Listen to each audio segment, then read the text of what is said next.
Aujourd'hui, cet été 2025, nous avons, à travers l'exemple de la compagnie Algérie Ferry, le cauchemar des voyageurs algériens, puisque c'est la seule entreprise nationale de transport maritime de voyageurs. Normalement, elle est censée soulager les Algériens et les Algériens, notamment de la diaspora algérienne en France et en Espagne et ailleurs en Europe qui veulent rentrer chez eux. Il n'en est rien, puisque Algérie Ferry, comme chaque été, c'est le cauchemar, comme chaque été, c'est le scandale, comme chaque été, c'est la galère. Algérie Ferry, elle loue à la frette des bateaux dans des conditions troublantes. Et ce sont même pas des bateaux, c'est des épaves. Ce sont des épaves catastrophiques, c'est des vieux bateaux. Et chaque été, les autorités européennes arrêtent ou saisissent les bateaux d'Algérie Ferry parce que ce soit les bateaux affrétés ou les bateaux qui appartiennent à la flotte parce qu'ils sont défaillants, les normes de sécurité élémentaires ne sont pas respectées, ces bateaux peuvent couler. C'est une véritable mafia.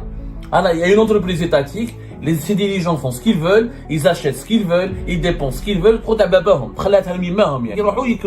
Ils affrètent des bateaux, des épaves, c'est-à-dire des bateaux fantômes qui sont abandonnés par les Européens. Les Italiens, les Grecs, les Européens ne les utilisent plus parce que c'est des vieux bateaux, parce qu'ils ont construit de nouveaux bateaux. Et ils les donnent pour les Algériens. Ils nous prennent pour du bétail. Ils n'ont même pas de respect pour les citoyens algériens. Aujourd'hui, cet été 2025, nous avons, à travers l'exemple de la compagnie Algérie Ferry, la fameuse compagnie Algérie Ferry, qui est le cauchemar des voyageurs algériens, puisque c'est la seule entreprise nationale de transport maritime de voyageurs, qui existe depuis 1987 et qui chaque été, normalement, elle est censée soulager les Algériens et les Algériens, notamment de la diaspora algérienne en France et en Espagne et ailleurs en Europe qui veulent rentrer chez eux, en offrant des dessertes maritimes et des services de transport de voyageurs à travers sa flotte et en affrétant des bateaux aussi étrangers. Et cette compagnie est censée non seulement gagner beaucoup d'argent, parce qu'il y a beaucoup de demandes, il y a beaucoup d'Algériens et d'Algériens qui veulent prendre le bateau pour rentrer de France, d'Espagne, pour venir en Algérie, même depuis l'Italie, pour ramener leurs affaires, leurs voitures et leurs membres de la famille, et les membres de la famille pour passer les vacances en été, les vacances d'été. Comme il y a des Algériens et des Algériennes qui veulent quitter l'Algérie pour rejoindre l'Europe à travers en bateau, parce que normalement c'est beaucoup plus facile, ça devrait coûter moins cher que l'avion, et ça pourrait être plus pratique, etc. Il n'en est rien, puisque Algérie Ferry, comme chaque été, c'est le cauchemar, comme chaque été, c'est le scandale, comme chaque été, c'est la galère. Comme chaque été, Algérie Ferry, elle loue à la frette des bateaux dans des conditions troublantes, sans aucune transparence, avec beaucoup d'opacité. Et ce sont même pas des bateaux, c'est des épaves.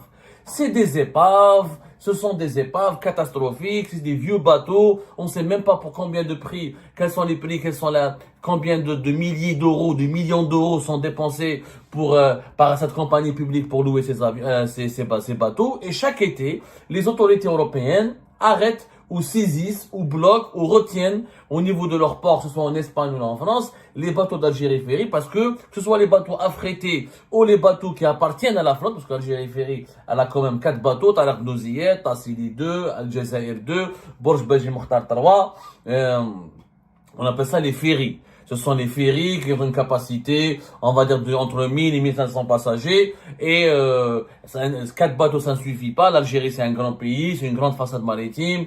On a une importante diaspora à l'étranger. On a beaucoup de déplacements entre les saisons estivales. Il y a beaucoup de demandes. Donc Algérie Ferry, non seulement ces bateaux, déjà, ils sont mal entretenus, mal gérés. Et souvent, ils souffrent de beaucoup de déficiences techniques. Ils sont donc arrêtés, je vais vous expliquer pourquoi, retenus et empêchés de naviguer par les autorités de surveillance du transport maritime international parce qu'ils sont défaillants, les normes de sécurité élémentaires ne sont pas respectées, ces bateaux peuvent couler et provoquer des milliers de morts. Et même les bateaux étrangers qui sont affrétés par l'Algérie Ferry sont des épaves, des vieux bateaux complètement déglingués,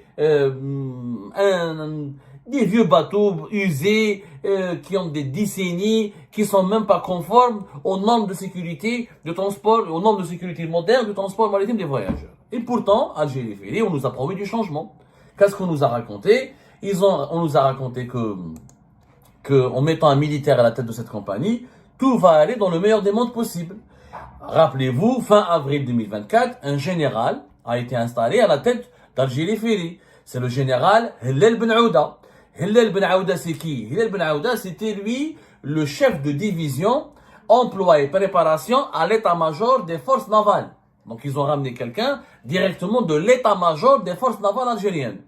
Donc là, on a été impressionnés à l'époque. Oh, Rambo. Le général Hellal Ben Aouda, il va tout résoudre, il va tout régler. Tous les civils sont incompétents, bien sûr. On a entretenu le mythe que les généraux sont tous compétents. Ok, c'est dit, quand même, on a fait Alger, qu'on soit un lion, il mange moi. La traduction littérale, montre-moi vraiment tes compétences.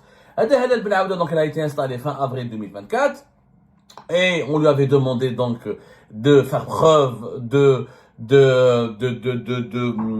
rigueur et de corriger toutes les erreurs et toutes les bêtises et tous les dysfonctionnements qui empêchent Algérie Ferry d'être une compagnie de transport maritime digne de ce nom.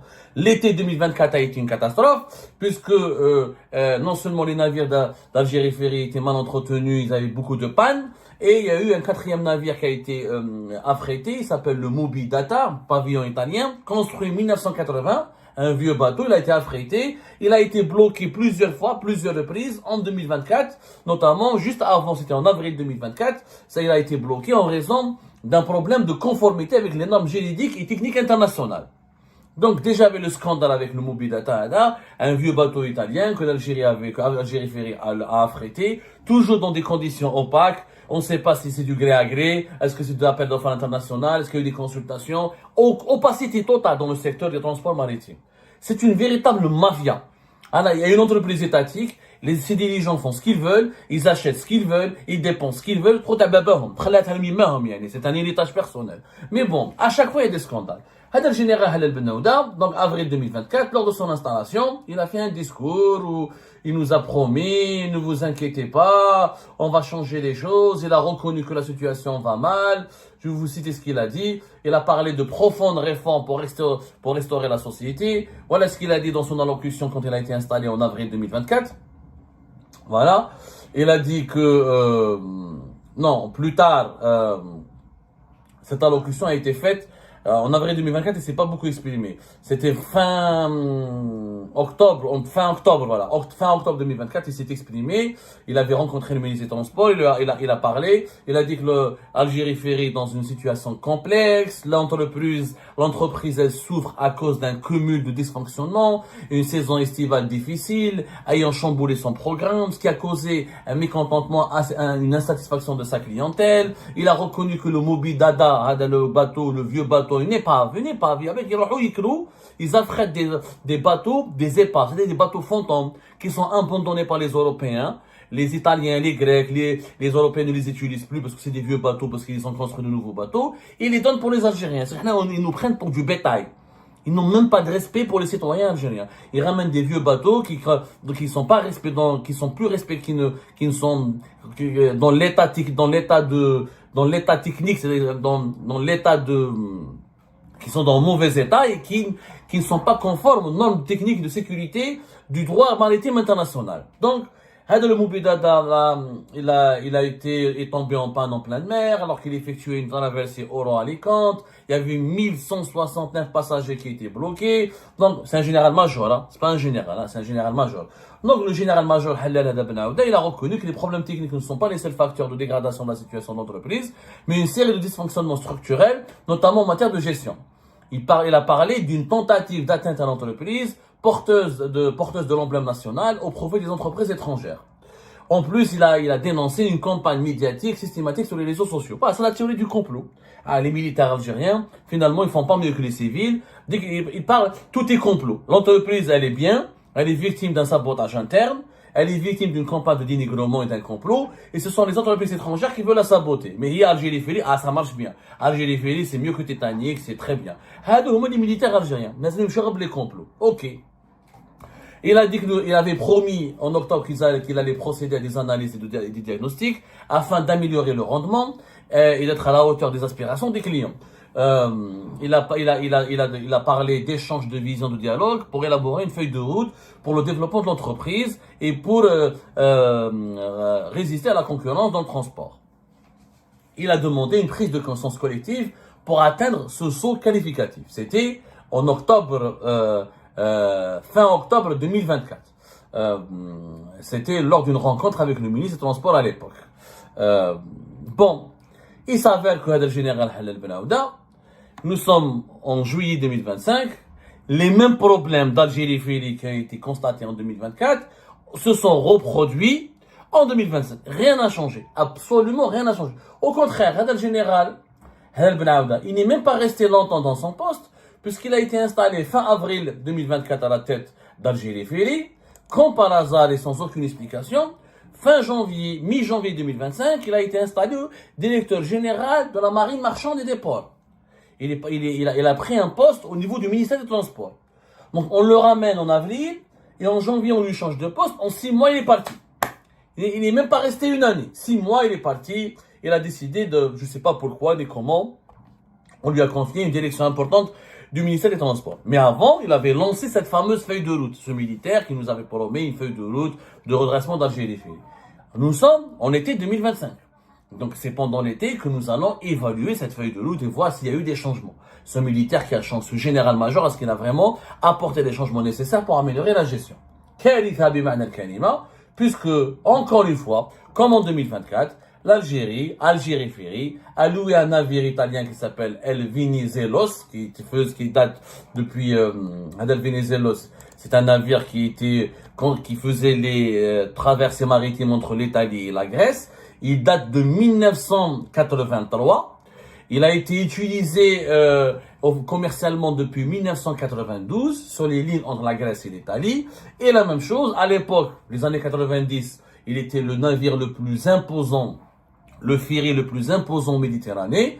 Mais après, il a été dépassé. Nous sommes en 2025, pendant 1992. Les Italiens et les Grecs l'ont abandonné parce qu'ils se sont dotés de bateaux beaucoup plus performants sur les dessertes maritimes entre la Grèce et l'Italie. Et il est resté offert. Il est proposé à l'affrètement pour les compagnies étrangères, notamment Algérie Ferry. C'est-à-dire que ce sont les compagnies étrangères maritimes des pays maghrébins, on a des pays du monde arabe qui vont l'affréter. Les Européens ne l'utilisent plus.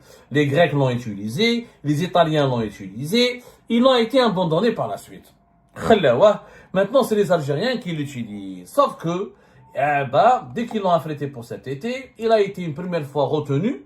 Faut savoir, il a été retenu au port de Marseille il faut savoir que le transport maritime, il y a des séries de contrôle très stricts. Comme c'est des ferries qui transportent entre 500 et 1500 passagers, s'il n'y a pas des normes de sécurité et certains cahiers de charges qui ne sont pas respectés, il peut avoir le bateau peut couler, il peut avoir des accidents en haute mer et ça peut créer des catastrophes humaines, des drames, des tragédies. Vous imaginez 1500 morts, voilà, c'est une catastrophe. C'est une catastrophe. Donc, il y a ce qu'on appelle, notamment au niveau de l'Union européenne, il y a une agence spécialisée qui contrôle les bateaux qui rentrent et qui traversent, dès qu'ils arrivent au niveau des ports des pays européens. En France, ils ont par exemple le Centre de sécurité des affaires maritimes qui fait des missions d'inspection.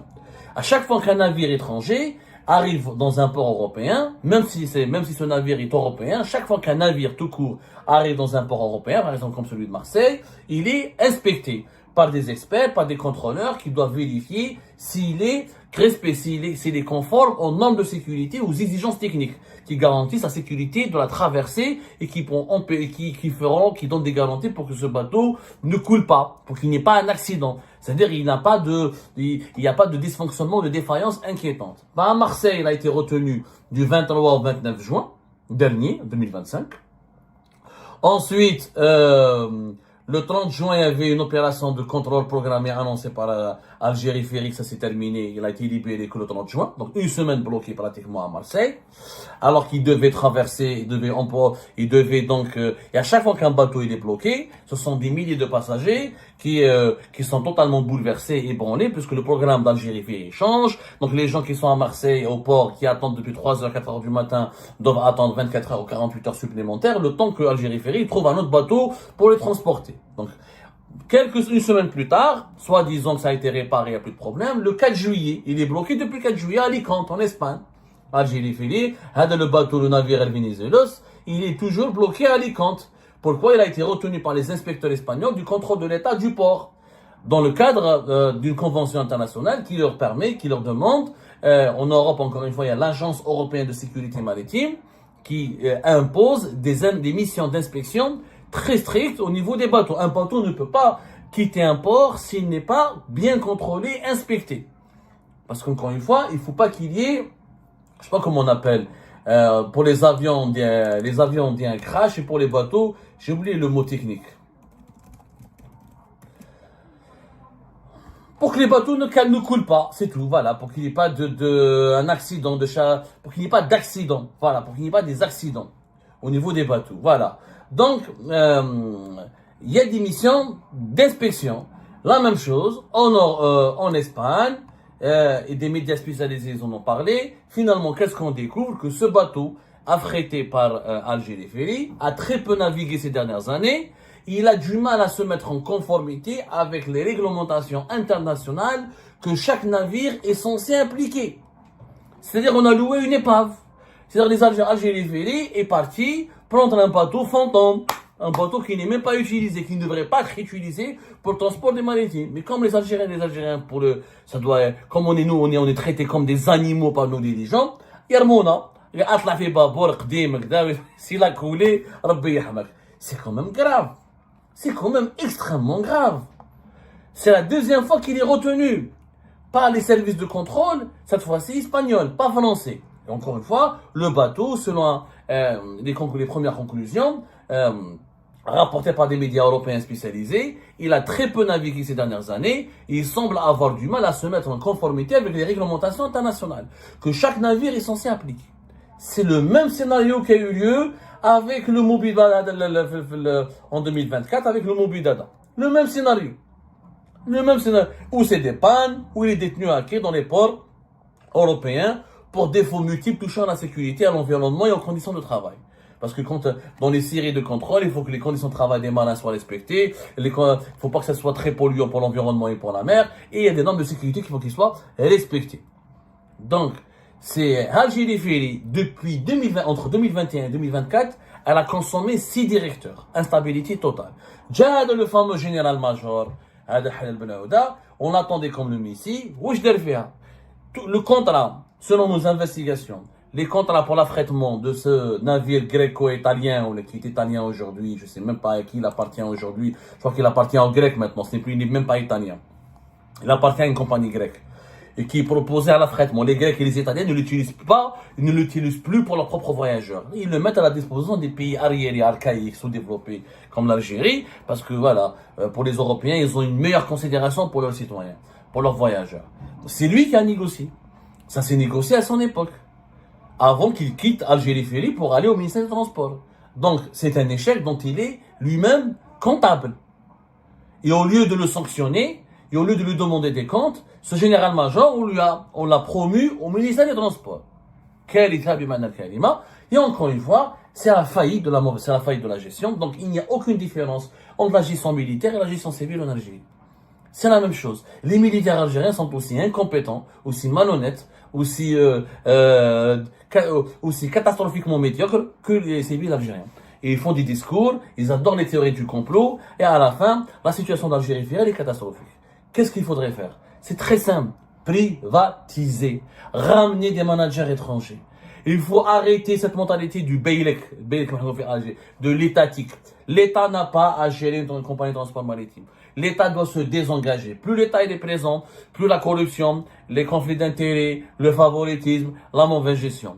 Laissez les privés, demandez, faites des partenariats, ouvrez le capital d'Algérie Ferry à des investisseurs internationaux, à des compagnies de transport maritime internationales, asiatico-américaines ou européennes, et vous allez voir la différence. Vous allez voir la différence. Quand c'est du privé, quand c'est un investisseur étranger, il est plus professionnel, il est plus sérieux, il est plus rigoureux parce qu'il met son argent, parce qu'il place ses investissements, parce qu'il y a son image en jeu, parce qu'il y a son nom, il y a sa crédibilité qui est en jeu. Donc la gestion sera totalement différente. C'est ça la solution. Donc, le tout militaire ne marchera pas en Algérie. Il n'a pas marché à Algérie Ferry. Il n'a pas marché à la douane où nous avons un patron déjà, un général. Ça ne marche pas pour autant beaucoup mieux. Ça ne marchera pas.